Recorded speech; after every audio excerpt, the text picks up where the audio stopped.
India vs Sri Lanka match tie ஆகி super over வரைக்கும் போச்சு. பட் இந்த கேமில் ஏகப்பட்ட கான்ட்ரவர்சிஸ், ஏகப்பட்ட சண்டைகள்.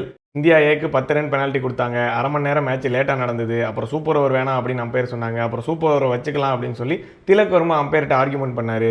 சூப்பர் ஓவரில் அர்ஷத் கான் போட்ட ஒரு நோ பாலுக்கு ஒரு கான்ட்ரவர்சி நடந்து அதுலேயே நிறைய சண்டைகள் நடந்தது. அதுக்கப்புறமா சூப்பர் ஓவரில் ஜெயிச்சதுக்கு அப்புறமா ஸ்ரீலங்கன் பவுலர்ஸும் சரி பிளேயர்ஸும் சரி அக்ரெசிவாக செலிப்ரேட் பண்ணி வைபவ் சூரியவன்சி கிட்ட ஏதோ சொல்லியிருக்காங்க.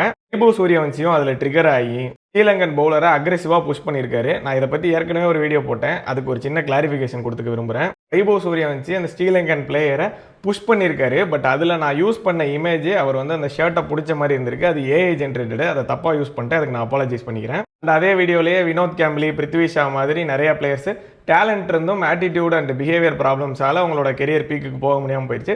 வைபவ் சூரியவன்சி பயங்கர டேலண்டடு. அவருக்கு அப்படி நடந்துடக்கூடாது அப்படின்ற கன்சர்னில் தான் நான் அந்த வீடியோவில் சொல்லியிருந்தேன். கிரிக்கெட் மாதிரி ஒரு ஸ்போர்ட்டில் ஃபிசிக்கலி ஹேண்டில் பண்ணுறது அப்படின்றது எந்த வகையிலும் எனக்கு சரியாக தெரியல. பட் 15 வயசு பையன், ரத்தம் சூடாக இருக்கும், அதனால் பண்ணிட்டாரு. இது ஒரு ஒன் ஆஃப் இன்சிடென்ட்டாக இருந்து இதுக்கப்புறமா அவர் கிரிக்கெட் மேலே ஃபோக்கஸ் பண்ணி அவரோட கெரியரை மேலும் மேலும் உயர்த்து கொண்டு போகணும் அப்படின்றதான் என்னோட ஆசை.